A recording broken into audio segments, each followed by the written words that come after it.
Okay, hello students.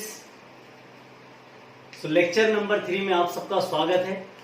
और इस lecture में बेटे हम सब एक्सीलरेशन के बारे में आज डिस्कस करने जा रहे हैं। जैसा कि आपको पता है कि हम लेक्चर 1 में डिस्टेंस एंड डिस्प्लेसमेंट को डिस्कस कर चुके हैं।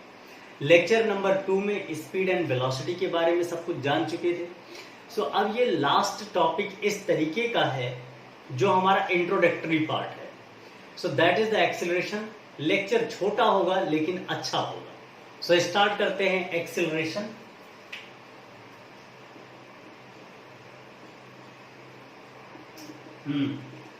एक्सीलरेशन का मतलब क्या होता है बेटे? स्पीड या वेलोसिटी यू कैन से किस रेट में चेंज हो रहा है, कितनी जल्दी जल्दी आप अपनी वेलोसिटीज को चेंज कर रहे हैं, उसी चीज का नाम होता है बेटा एक्सीलरेशन। लिखा कैसे जा सकता है? Rate of change of velocity with respect to time. Time के रिस्पेक्ट में हम जिस तरीके से वेलोसिटी को चेंज करते हैं उसी का नाम हो जाता है बेटा एक्सीलरेशन। लिखा कैसे जाता है? डिनोट किया जाता है ए से। SI unit of acceleration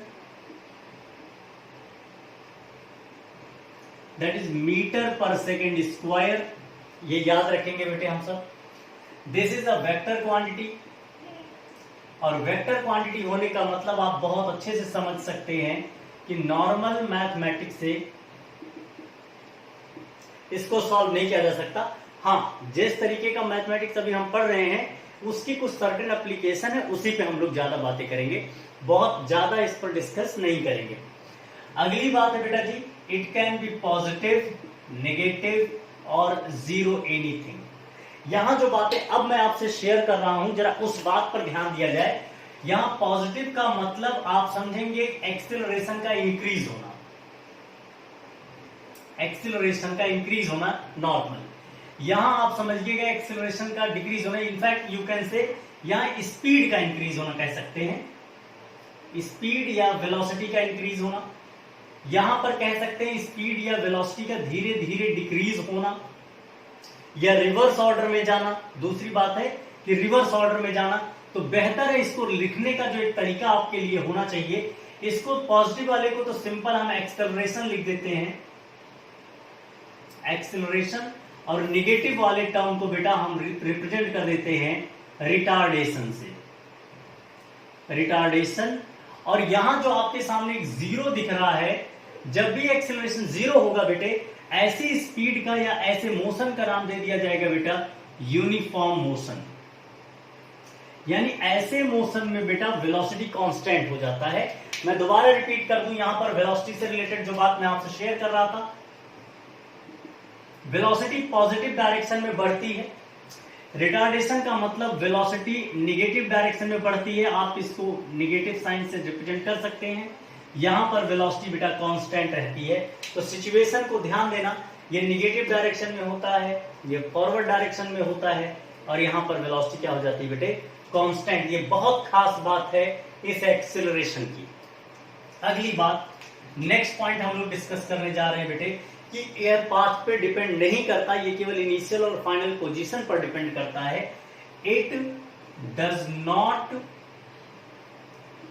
depend on path, but it depends on initial and final position. In fact आपको मैं बता दूं, it also depends initial velocity and final velocity। इन दो बातों पर ये काफी डिपेंड करती है। तो चलिए, इतनी बातें जो आप सबको समझ में आई है बेटे, इसी से रिलेटेड मैं बात करता हूं। एक बार दोबारा इन सब बातों को रिपीट करने जा रहा हूं आपके सामने, प्लीज बहुत ध्यान से समझ के चलिएगा। एक्सीलरेशन का मतलब rate of change of velocity with respect to time, या आप कह सकते हैं change of velocity in 1 second is also called the acceleration.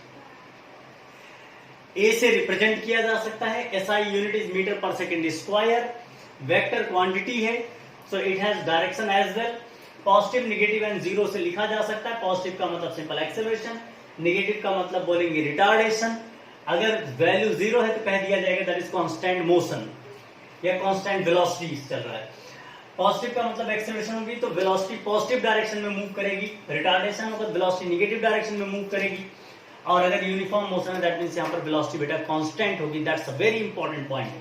After that we will discuss here कि ये कभी भी बेटा पॉइंट पाथ पर डिपेंड नहीं करता, ये डिपेंड करता है पॉइंट पर, initial and final position. In fact we can say ये इनिशियल एंड फाइनल वेलोसिटी पर डिपेंड करता है। इतनी बातें अगर आप सबको समझ में आ गई बेटे तो इसका एक फॉर्मूला लिखते हैं और फिर हम आगे बढ़ते हैं। एक्चुअली एक्सेलरेशन होता है बेटा change in velocity, change in velocity upon time taken, that is acceleration. यहां एक वर्ड आप आज से सीख ले बेटा, जहां वर्ड हम लोग चेंज बोलेंगे, चेंज की जगह पर अब हम लोग इस तरीके का ट्रायंगल लिखेंगे जिसका नाम होता है बेटा डेल्टा। ठीक है, तो अगर इसी सिचुएशन को मुझे लिखना पड़े तो मैं लिखूंगा चेंज इन वेलोसिटी यानी delta we upon change in time that is delta T, this becomes the acceleration. और अच्छे से लिखना चाहे, suppose you have initial velocity, initial velocity आपके पास है that is u, and you have final velocity, final velocity that is v, and initial से final जाने में टाइम आपको t लगता है। सो बेटा एक्सेलरेशन को ऐसे भी लिखा जा सकता है final velocity minus initial velocity divided by t। ये एक्सेलरेशन निकालने के बेटे मेथड्स हैं, एक्सेलरेशन निकालने के फॉर्मूले हैं। आप प्लीज इनको बहुत अच्छे से समझ के तब आगे बढ़ेंगे। चलिए जरा एक क्वेश्चन की स्टार्टिंग करते हैं और जल्दी से ऐसे क्वेश्चन को बाइंड अप किया जाए, और ये टॉपिक भी आज हम जल्दी से इसको कवर अप कर देते हैं। एक न्यूमेरिकल लगाएंगे जिससे हमारी लर्निंग हो जाए। सो हम लोग यहां से दो क्वेश्चन डिस्कस करेंगे और थोड़ा जल्दी से इसको बाइंड अप किया जाए दोस्तों। पहला क्वेश्चन आप सबके सामने इस तरीके का कुछ है। सपोज हमारे पास एक इस तरीके का स्लाइडर है और इस स्लाइडर पर कोई एक ब्लॉक है जो स्लाइड कर रहा है। मास इसका कुछ भी आप मान सकते हैं, कंसीडर m, और ये मास स्लाइड करके बेटा थोड़ी देर बाद यहां पहुंचता है। जिस समय ये स्लाइड करना स्टार्ट किया, कंसीडर उसकी जो इनिशियल वेलोसिटी थी, ये नीचे की तरफ मूव कर रहे हैं।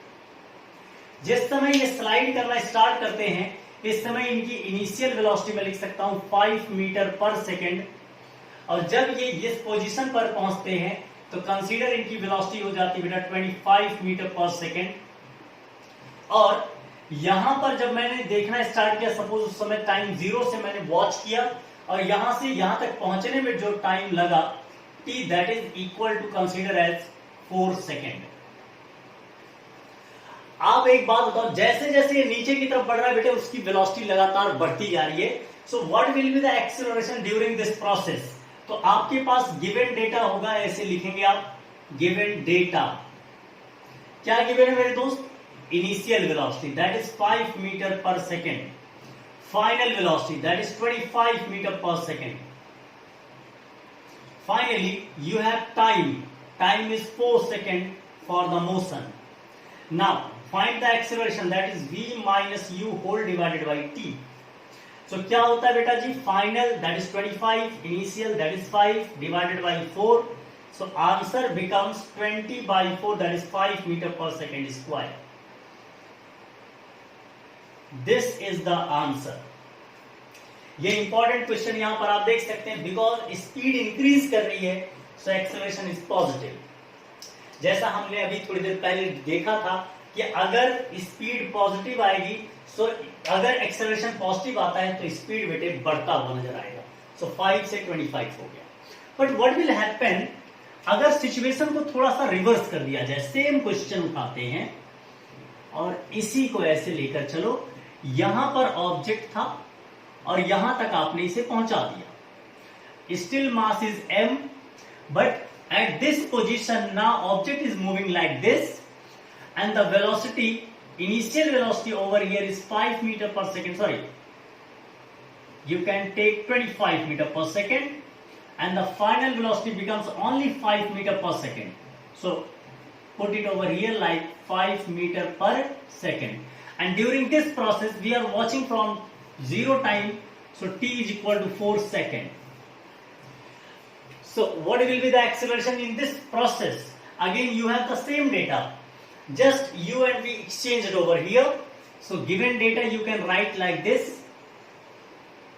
क्या हो जाएगा मेरे दोस्त, u इज इक्वल टू इस समय 25 मीटर पर सेकेंड है, बिकॉज ऊपर की तरफ जा रहा है. आपको पता जैसे जैसे ऑब्जेक्ट ऊपर की तरफ मूव करेगा स्पीड विल गोज डाउन.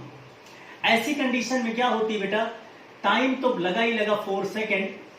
ऐसे टाइम पर एक्सेलरेशन क्या होगा, once again v minus u divided by t. v इस समय 5 है, u 25 and time is again 4 second. There is no change in time. So that becomes minus 20 by 4 and answer is minus 5 meter per second square. What will you understand by this? जब भी acceleration negative की तरफ होगा बेटे, then speed will goes down. Speed will goes down or speed will goes in the reverse direction. So आप check कर सकते हैं धीरे धीरे इसकी स्पीड रिड्यूस हो रही है. अदरवाइज फिर जब ये वैल्यू ऐसे बढ़ता जाएगा एक टाइम ऐसा आएगा कि स्पीड एकदम जीरो होकर वापस रिवर्स ऑर्डर में आ जाएगा. तो ये बात जरूर ध्यान दिया जाए बेटा जी, सिचुएशन क्या होता है और कैसे हमें क्वेश्चंस को टैकल करना होता है. दैट्स वेरी आसान क्वेश्चन, तो आप टैकल करने में कोई प्रॉब्लम फेस नहीं करेंगे. सो इतना ही इस लेक्चर में. अगले लेक्चर में बेटा बहुत इंपॉर्टेंट होने वाला है, बिकॉज हम टाइप्स ऑफ मोशन एंड हर तरीके के मोशन की ग्राफ को डिस्कस करने जा रहे हैं. सो आपका बने रहना और आपका उस वीडियो को देखना, that's very very important. So thank you so much for watching. Have fun, enjoy करें, पढ़ते रहें और आगे बढ़ते रहें. Thank you.